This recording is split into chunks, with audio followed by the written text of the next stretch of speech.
와룡공추입니다. 자, 오늘 10월 12일 장 마감 이후인데요. 오늘도 시장은 그리 좋지 못했습니다. 시장 얘기를 좀 드려보고자 하는데요. 일단 현재 시장의 악재들이 지난주 기존에 없었던 몰랐던 악재들은 전혀 아닙니다. 대부분 다 기존에 알려져 있었고 주가의 상당 부분 반영이 돼 있는 그런 악재들인데 어, 현재 시장 상황을 보면 주변 한가득 악재 관련된 뉴스들을 중심으로 막 분위기를 공포로 좀 몰아넣고 있는 이런 흐름들이 좀 보이고 있는데 이 부분과 관련돼서 얘기를 조금 드려보고자 합니다. 얘기를 들어보시고 도움이 되셨다고 생각되시는 분들은 구독, 좋아요 한 번씩 눌러주시면 감사하겠습니다. 자, 일단 오늘 시장부터 간단하게 좀 정리를 하면서 얘기를 좀 해보도록 하죠. 일단 오늘 우리 시장 같은 경우 외국인들의 매도가 일단 좀 많이 나왔는데 코스피 쪽에서 8천억 정도의 매도가 나왔고요. 코스닥도 1,600억이면 적은 양은 아닙니다. 제법 많이 나온 상황이고 선물 같은 경우는 동시호가 들어가기 한 3시 조금 전후부터였나요? 그때부터 외국인들 매도가 조금씩 계속 줄어들기 시작해서 한 4천억대에서 점심시간 이후에 한 4천억대 매도였는데 결국 354억 정도의 매도로 마감을 하는 모습입니다. 그러니까 선물 같은 경우는 계속해서 줄어든 정도의 모습 이렇게 보시면 될 것 같습니다. 동시호가에서 한 7, 800억 정도 줄여준 모습이었습니다. 오늘 코스피 매도가 한 8천억 정도 나왔는데요. 그 중에 절반 조금 넘게가 삼성전자에 대한 매도였습니다. 오늘 삼전 마이너스 3.5% 급락이 나왔는데요. 삼전 매도가 오늘 이렇게 많이 나온, 특히 이제 외국계 쪽에서 이렇게 많이 나온 이유를 본다라고 한다면, 주말 동안 얘기가 나왔던 부분이고, 지난주부터 아마 외국인들 매도가 나왔던 부분이 그 부분을 좀 반영한 게 아닌가, 이제 지나놓고 보면 그런 생각이 좀 드는데, 일단, 이 상속세 관련해가지고, 상속세 부분이 워낙 크다 보니까 일단 대주주 쪽에서 일단 삼전의 매도가 좀 나와야 된다, 나올 것이다, 삼전을 매도할 것이다 이런 얘기들이 지금 나오고 있잖아요. 이런 부분들이 나오다 보니까 미리 먼저 땡겨서 지금 매도가 나오고 있는 그런 모습으로 볼 수 있을 것 같습니다. 아마 그렇게 된다라고 보면 조금 더 매도 물량은 좀 더 나와야 되지 않을까. 그렇다라고 한다면 제가 오늘 오전에 말씀드렸던 하단 라인까지는 1차적으로 좀 봐야 될 수도 있지 않을까 일단 생각이 듭니다. 별로 좋은 소식은 아닙니다만 일단 찍을 자리까지는 이렇게 된 지금 삼성전자 같은 경우는 당장 돌려낼 수 있는 상황이 아니기 때문에 이왕 그렇다라고 한다면 찍을 자리를 빨리 찍어주는 게 더 나을 수도 있습니다. 나올 만큼 나와야 찍을 만큼 찍어야 반등이 나올 수 있기 때문에 오늘 사실은 개파락 이후에 조금 밀렸다가 아래꼬리 달고 양봉 정도의 마감을 기대를 했었는데 의외로 이 약보합 출발을 했고요. 그리고 나서 장 초반부터 강하게 밀리는 모습이었습니다. 그리고 결국은 장 후반까지 계속해서 거의 횡보에 가까운 모습을 보였는데 오늘 장중 흐름을 놓고 보면 중국 시장이 점심시간 직후부터 시작을 해서 급락을 했죠. 점심시간 직후부터 급락을 했는데 우리 시장 중국 시장 급락에도 불구하고 나름대로 견조하게 오후 시장 버텨냈습니다. 막판에 조금 밀린 부분이 있긴 합니다만 전반적으로는 견조하게 잘 버텨낸 모습이었습니다. 지금 현재 시장에서 가장 이렇게 문제가 되고 있는 부분들 몇 가지를 좀 한번 보면요. 일단은 갖다 붙이기 나름일 정도로 지금 많은 악재들, 똑같은 내용에서 계속 악재를 찾아내고 있는 상황이거든요. 몇 가지를 좀 보면요. 일단 부채 한도 협상 이 얘기는 몇 차례 드렸습니다.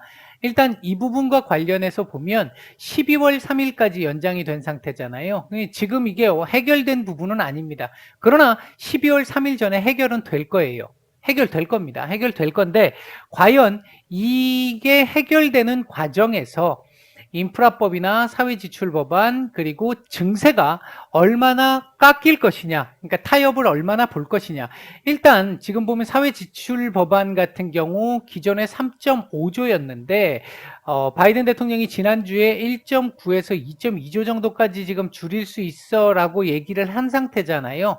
일단 조금 양보를 받아내긴 했어요. 근데 제가 개인적으로 생각할 때는 바이든 대통령 입장에서는 상당한 양보를 했습니다만 그럼에도 불구하고 공화당 쪽의 입장을 고려해보면 이거보다 더 양보안이 더 나와야 될 것 같고요. 이거보다 더 중요한 건 증세입니다. 이 증세 부분이 상당히 증세 부분에서 민주당이 바이든 행정부가 상당히 양보를 많이 해야만 하지 않을까라고 생각을 하고 있고 이 부분에서 어느 정도 양보가 나올지는 알 수 없습니다만 이 부분에서 밀고 당기기를 하면서 결국은 얘네들을 다 이제 올 요 무렵쯤에서 통과를 시켜내지 않을까. 11월 말 정도, 뭐 늦으면 12월 1, 2일이 될 수도 있겠습니다만 통과를 시키는 흐름이 나오지 않을까. 그런 측면에서 놓고 본다라고 한다면 이 인프라법을 기준으로 해가지고 관련주들 있잖아요. 얘네들의 반등의 시기가 조금 더 딜레이 될 수는 있겠죠. 이 이제 수혜를 받는 시점이 또 딜레이 될 수는 있겠죠. 뭐 올 1년 내도록 딜레이죠. 지금 1월 달에 얘기가 나온 이후로 아직까지 결과가 나오지 않고 딜레이가 계속 되고 있는 상태다. 뭐 아쉽지만 안타깝습니다만 어쩔 수 없는 상황입니다. 정치적 이슈에 의해서 지금 이 불확실성에 의해서 밀려나가고 있는 상태인 거고요. 그 다음 오늘 하락 원인으로 지금 볼 수 있는 가장 큰 원인으로 볼 수 있는 부분이 인플레이션 우려인데요. 일단 원자재 가격의 상승, 최근에 천연가스 그리고 원유 가격 상승, 뭐 그 외에도 뭐 알루미늄 가격을 비롯해서 뭐 원자재 가격 지금 안 올라간 게 거의 없잖아요. 얘네들이 지금 급등을 하기 시작을 하면서 얘가 비용 상승 인플레이션을 유발시키는 비용 상승 인플레이션을 유발시키는 이런 부분으로 진행이 되다 보니까 이 우려가 조금 더 커지고 있는 상황, 이렇게 볼 수 있는 부분이고요. 여기에 이 역시 뭐 비용 상승을 유발하는 요건 중에 하나로 공급망 문제, 전력난 문제. 지금 보시면 이게 어제 오늘 얘기가 아니잖아요. 굉장히 오래된 얘기잖아요. 그게 지금 기존에 이것 때문에 지수 조정 받을 거 어느 정도 받고 했습니다만 계속 악재를 찾아가는 지금 상황이다 보니까 계속해서 이 얘기를 또 우려먹고 있는 상황이다. 이렇게 볼 수 있는 거고요. 새로운 건 아닙니다. 다만 공급망 문제와 관련해서 이게 지금 공급망 문제가 사실은 지금 산업 전반적으로 좀 확산돼 가고 있는 부분은 조금 문제일 수 있는 건데 자동차에서 시작을 했잖아요. 요 부분이 지금 조금 뭐 해결 가능성에 대한 얘기들, 물론 완전 해결은 아닙니다만 일부 해소에 대한 가능성 얘기들이 조금씩 나오면서 자동차주들 조금씩 반등도 유도가 되고 있는 상황이고 미국 쪽에서도 지금 그렇고요. 지금 뭐 이쪽 관련 전문가들 얘기를 들어보면 뭐 이제 한 명씩 나타나고 있는 정도입니다. 아직까지는 나타나고 있는 정도인데 뭐 올 말 정도부터는 조금씩 해소 기미를 보일 수 있지 않을까, 이런 얘기들도 이제 처음 나오기 시작을 했다라는 거 정도. 그리고 중국 전력난과 관련된 문제, 이 부분도 결국은 공장의 생산 라인을 생산을 많이 못하게 하는 결과잖아요. 이렇게 되면 이것 때문에 소비가 또 위축될 수 있는 상황도 있고요. 인플레이션으로 가격 상승 때문에 그러지 않아도 위축될 수 있는 상황에 전력난 문제로 생산량까지 줄어드니까 가격 상승 문제가 또 발생할 수 있는 이런 부분들 때문에 문제가 될 수 있는데, 이 전력난 문제는 제가 계속 말씀을 드렸습니다만 제가 개인적으로 판단할 때는 늦어도 10월 안으로는 해결의 기미가 어느 정도 보이지 않을까. 중국 정부 쪽에서 지금 이런저런 대안들을 지금 만들어내고 있는 상황이고 하기 때문에 이 부분은 제가 볼 때는 이달 정도면 해결을 어느 정도 해내지 않을까 보고 있는 부분입니다. 이 전력난 문제가 나타나게 됐던 원인 중에 하나가 이 기후 위기를 급박하게 인식하기 시작을 하면서 올해 들어와서 이제 미국 바이든 정부, 민주당 정부니까 기후 변화에 조금 더 민감한 정부니까 더 이런 문제가 발생을 했을지 모르겠습니다만 유럽도 그렇고 이제 중국 쪽에다 압력을 상당히 많이 행사를 한 상태고, 그러다 보니까 시진핑 주석 같은 경우도 지금 현재 소프트 파워를 키우려고 굉장히 노력을 많이 하고 있는 입장이다 보니까 여기에 동조를 한 상태고, 그로 인해서 기후 위기 문제에 대한 해결책으로 화석 연료 안 쓰기 시작하는, 줄이기 시작하는, 특히 이제 전력 생산에서, 공장에서는 안 돌릴 수 없으니까 전력 생산에서 이제 그런 부분들이 나오기 시작하면서 그린플레이션을 지금 유발시킨 상황. 어쨌든 근데 이 부분은 당장 뭐 완전히 깔끔하게 해결 이렇게는 안 되겠습니다만, 개인적으로는 10월 안에 일정 정도 이 부분은 수면 아래로 가라앉을 가능성이 상당히 높겠다. 일단 그렇게 보고 있고요. 거기에 오늘 우리 시장 또 역시 끄집어 내렸던, 최근 우리 시장을 어렵게 만들었던 이유이기도 한 환율입니다. 오늘 일단 환율 1,200원 정도까지 찍었는데, 제가 개인적으로 보고 있는 라인은 1차 저항 라인은 1,200원입니다. 일단 그 라인을 찍었으면 사실 좀 밀려야 되는데 잘 버티고 있는 모양새입니다. 오늘 1,200원을 딱 찍고 밀렸죠. 살짝 밀렸죠. 1,197원까지 밀리는 모습이었는데 결국은 다시 또 갖다 붙이는 모습이 나오기는 했습니다. 아마 이렇게 되면 정부에서도 구두 개입을 하네 어쩌네 하는 얘기들이 나올 수 있어요. 일단 경계감들이 좀 나올 수 있다고 보는데, 일단 1,200원 정도에서는 어느 정도 고점을 찍고 안정을 조금 보이는 흐름이 나오지 않을까 1차적으로 보고 있습니다. 왜냐하면 이 자리가 1차 저항이라고 보고 있으니까. 이 자리가 물론 뚫리게 된다라고 하면 좀 문제가 좀 있을 수는 있죠. 위로 뭐 한 1,250원까지 또 지금 올라갈 수 있는 상황이기 때문에 그렇기는 합니다만, 일단 이 자리는 지키지 않을까 일단 조심스럽게 보고 있습니다.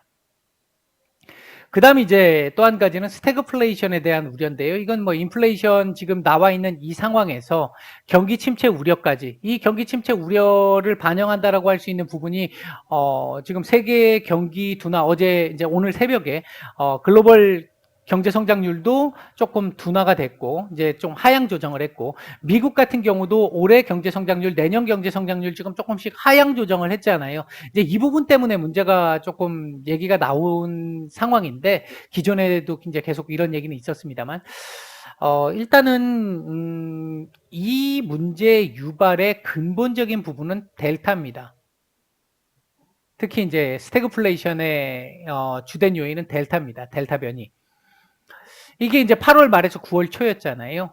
유행을 했던 게 9월 한 중순까지 유행을 했었는데, 최근 들어서 요건 조금씩 잡혀가기 시작하고 있습니다. 그리고 이제 부스터샷 오늘부터 미국, 뭐 우리나라도 지금 오늘부터 시작을 했고, 미국 같은 경우도 부스터샷이 지금 진행 중이고, 뭐 여기에 이 먹는 치료제까지도 무슨 약간의 논란이 있긴 합니다만, 치료제까지도 오늘 긴급 승인이 들어간 상태라고 본다고 한다면 이 부분은 점차적으로 올 말로 갈수록 해결 조짐을 보이지 않을까.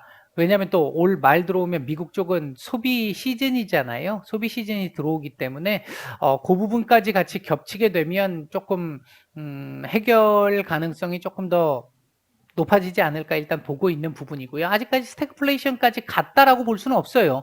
가려고 하는 거에 대한 우려인 거지. 일단 그 부분은 스태그플레이션으로 들어가기 전에 아마 해소는 될 거라고 봅니다. 그래서 이 부분도 크게 신경 쓸 부분은 이제는 아닌 것 같다. 지금 현재 시점에서 보면. 그 다음 이제 이 인플레이션에 대한 우려 때문에 테이퍼링 11월에 아마 할 걸로 보여지고 하는 게 맞다고 생각을 합니다. 다만 중요한 건 테이퍼링의 속도인데, 인플레이션 우려가 계속 커지게 되면 속도가 빨라질 수밖에 없기 때문에 부담되는 상황이다라는 거죠. 지금 현재 상황은. 이제 이 부분에서 내일 저녁에 나오게 될 이 소비자 물가 지수, 미국의 이 부분이 조금 중요해질 것 같습니다. 만약에 소비자 물가 지수가 생각만큼 많이 오르지 않는 상황이 된다면, 좀 선방을 해줄 수 있는 상황이 된다라고 한다면, 지금 최근에 이 시장의 우려는 한 번에 딱 뒤집어질 수 있는 상황이 나올 가능성도 있습니다.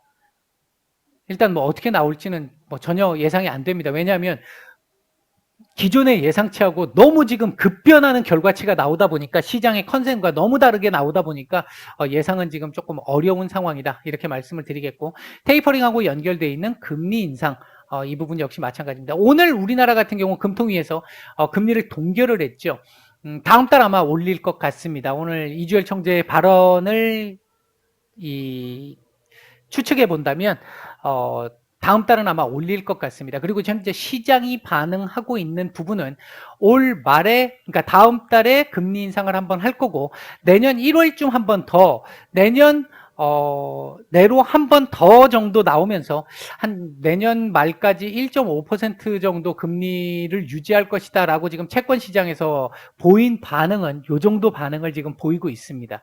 이 부분이 지금 현재 당장 우리 국내 증시에는 분명히 부담이 될 수 있는 상황이긴 한데, 미국 시장은 내년 말까지 올려봐야 한 번일 것이고 아니면 한 번도 안 올라갈 가능성이 있어요. 그렇다고 보면 미국과 금리 갭 차이가 크다라고 한다면 외국인들의 이 수급을 붙잡는 데는 조금 더 효과적일 수는 있습니다. 물론 국내적으로는 채권 쪽에 투자를 하는 쪽이 조금 더 나을 수 있기 때문에 이쪽에서 좀 문제가 될 수는 있는데, 과거에는 이렇게 되면 부동산이나 채권 쪽에 투자를 좀 많이 했겠지만 지금 부동산 쪽은 조금 어렵다라고 본다라고 보면 주식시장에도 그렇게 나쁜 흐름은 아닐 것이다. 물론 국내 기업들에게는 좀 좋지 않은 소식일 수 있죠. 아무래도 대출 조건이 까다로워지고 대출이 힘들어지고 그다음에 금리도 올라가는 상황이니까 마진이 줄어들 수 있는 상황이니까 이제 그럴 부분은 있는데 일장일단이 있는 것이다, 이렇게 볼 수 있겠고요. 그다음에 이제 미중 갈등과 관련된 부분, 이 부분은요 지금 갈등으로 시장이 반응을 하고 있는 거잖아요. 근데 이거는 꼭 물론 갈등의 가능성이 조금 더 높아 보이긴 합니다만 지금 뭐 미중 간에 조금 뭐 올해 안에 뭐 만나서 문디반상회를 한다고 하는데 일부 부딪힐 부분이 있습니다만 해결의 조짐을 보일 수 있는 가능성도 있는데 현재 호재는 전혀 반응하지 않고 악재만 지금 반영을 하고 있는 상황입니다. 이렇게 되면 나중에 시장에서는 이 부분과 관련해서는 호재와 관련된 부분을 다시 나중에 그러니까 다시 반영을 새롭게 하게 될 가능성이 높습니다. 그 다음에 이제 중국의 부동산 문제, 헝다그룹에서부터 시작된 부동산 문제인데, 헝다그룹이 오늘도 일단 이자 지급이 됐어야 하는 날인데, 현재 지금 지난달 23일부터 시작을 해가지고 이 달러 이 채권은 지금 계속 안 갚고 있잖아요. 뭐 오늘도 당연히 안 갚을 거라고 생각을 했고요. 아마 뭐 중국 쪽에서는 이 부분과 관련해 가지고 오늘 오후장 들어와서 좀 급락이 좀 나온 걸로 보여지는데, 일단 이 부분이 뭐 얼마나 더 확산될지는 지켜봐야 되겠습니다만, 개인적으로 봤었을 때는 이게 글로벌 증시를 끄집어 내릴 만큼의 상황은 아니다. 중국 자체적으로는 조금 문제가 될 수는 있겠지만 글로벌 경제를 끄집어 내릴 만큼의 상황은 아닐 것이라고 보고 있고요. 물론 뭐 이것도 악재를 파고 들어가면 이렇게 얘기할 수 있어요. 중국 부동산 경기가 만약에 이게 헝다그룹 사태가 확산되면서 중국 부동산 경기가 꺾이기 시작을 하게 된다고 한다면 건설 경기 꺾일 것이고, 건설 경기가 꺾인다고 한다면 중국에 진출해 있는 건설 관련 섹터들 밀릴 수 있으니까, 이렇게 얘기하면 뭐 그럴 수도 있습니다. 그럴 수도 있는데 그 부분도 일정 정도 반영은 우리 시장이 지금 한 상태고요. 글로벌 시장이 한 상태이기도 하고. 다만 이 부동산 문제는요, 중국 정부가 의도한 거라고 제가 말씀을 드렸잖아요. 이게 중국 정부가 의도한 부분이기 때문에 뭐 오늘 그리고 뭐 중국 정부에서 추가적으로 지금 또 제재와 관련된 부분 얘기도 또 좀 나온 부분도 있고요. 한데 정부가 의도한 부분에서는 만약 정부가 예상치 못한 정도로 상황이 악화가 된다라고 한다면 그 부분을 정부가 막으려고 자금 투입을 할 겁니다. 뭐 예를 들면 건설 쪽이라든지 이쪽에서 많이 좀 제조업 쪽에서 좋지 않은 쪽에 흐름이 나오게 된다라고 한다면 지급 준비율을 인상할 수도 있고요. 지금 시장에서 가장 원하고 있는 이 재료죠. 지금 오늘 같은 경우에 유동성 회수를 좀 했어요. 그러니까 어제까지 놓고 봐도 오늘까지죠. 오늘까지 유동성 일부 회수를 했어요. 그래서 오늘 중국 시장 밀리는 부분도 좀 일부 있는데, 만약에 정부가 이거 상황이 조금 더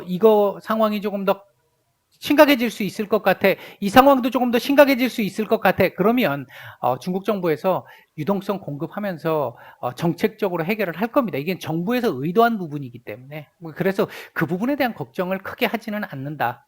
그래서 한동안 말씀을 안 드렸던 거고요. 이 정도 정리를 하고요. 삼성전자 서두에 말씀드렸던 부분입니다. 일단 지금 시장 상황에 이렇게 악재들이 산재해 있는 상태죠. 근데 생각을 해보면요, 시장에 이런 악재가, 이런 식의 악재들이 없었던 구간이 있었을까요? 자, 작년 같은 경우는 작년 이 3월 이후에 왔던 요 시장은 10년에 한 번 나올 정도의, 우리 뭐 소위 얘기하는 주글라 파동에서 얘기하는 10년에 한 번 정도 나올까 말까 하는 정도의 시장이었기 때문에, 예외적인 의외적인 시장이었기 때문에 제외를 하고요. 작년 이전을 보자고요. 재작년 같은 경우도 2019년 한번 볼까요? 요게 지금 요 자리부터가 2019년인데요. 여러분들 이거 한번 잘 한번 보세요. 요게 2019년이고요. 요게 2019년 말입니다. 자, 이렇게 놓고 보면요.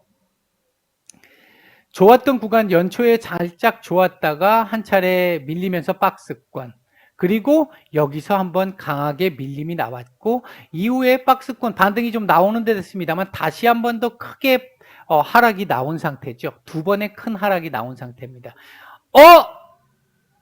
요거 지금 보시면, 요걸 지금 보시면 여기서 한 차례 하락이 나왔고 지금 또 하락이 나오고 있는 상태죠. 이렇게 볼 수 있는 그림이 되겠죠. 이렇게 하락이 나오는. 그리고 이 하락이 나왔던 구간을 보면요. 요 구간이 지금 5월부터 시작을 해서 9월까지, 그러니까 8월 말까지 요 구간이 눌려있던, 가장 강하게 눌렸던 시기입니다.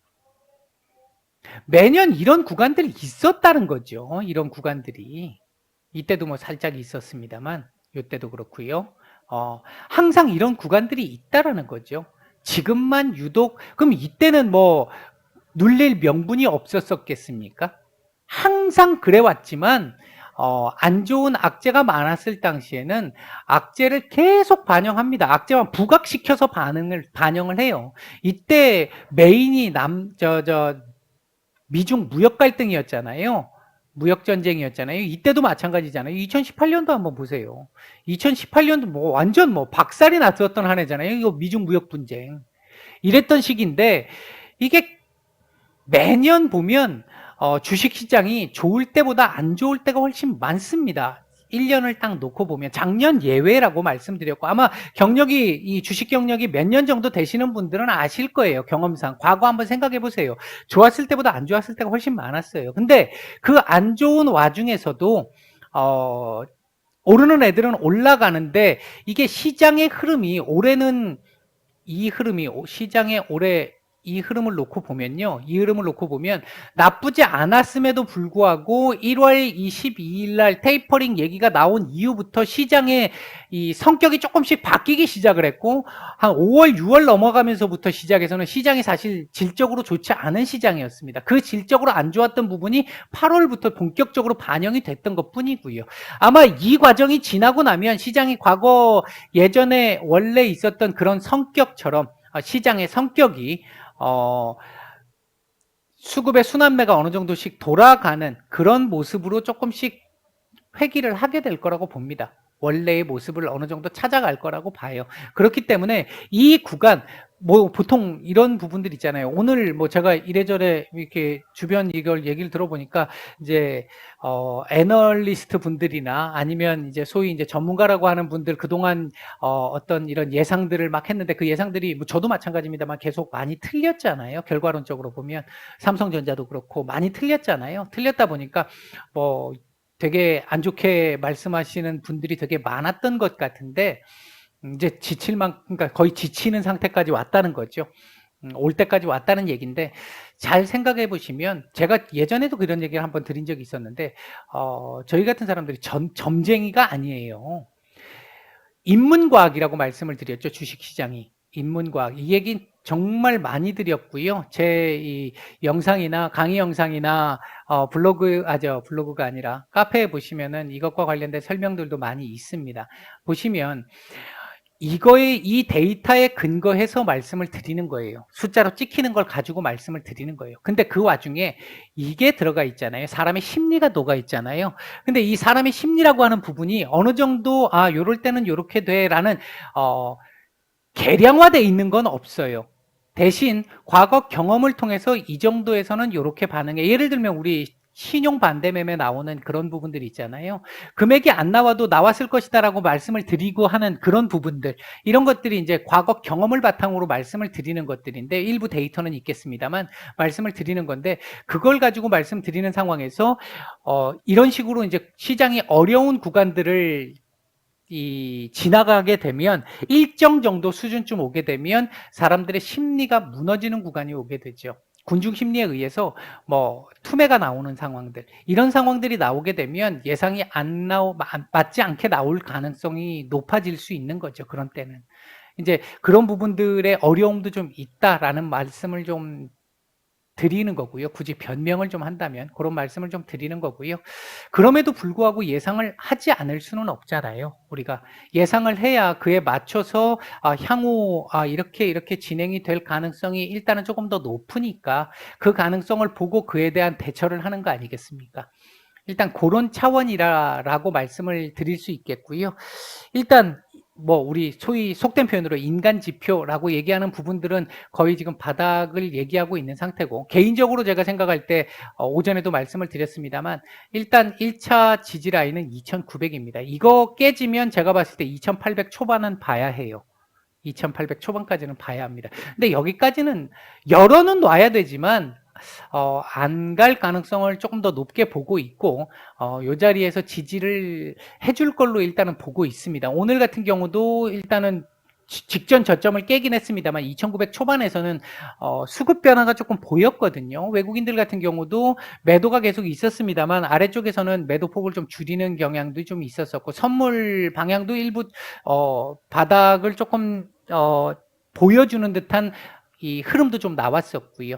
이제 그런 부분들 생각한다면 시장에서, 예를 들어 글로벌 시장에서, 특히 미국 시장이라든지 이런 쪽에서 갑자기 돌발악재가 나와서 급락이 나오는 이런 상황만 아니라고 한다면 이 자리는 지켜내지 않을까, 일단 조심스럽게 그렇게 또 말씀을 드려봅니다. 오늘 말씀은 이 정도까지 드릴 텐데요. 힘든 구간입니다만 이 구간을 지나놓고 보면, 또 앞에 거 땡겨보면요, 이렇게 힘든 구간이 있었습니다만 지나놓고 보면 이렇게 올라옵니다. 작년 이 공포스러웠던 구간 지나고 나면 이렇게 올라옵니다. 작년은 짧고 굵게, 보통 일반적으로는 질질질 모드가 많았어요. 이렇게 한 차례 누르고 그 뒤에 또 눌러내는 이런 부분들이 많이 있었습니다. 그 부분 생각하시고 심리적인 조절 잘 하시기를 바라겠습니다. 마치겠습니다.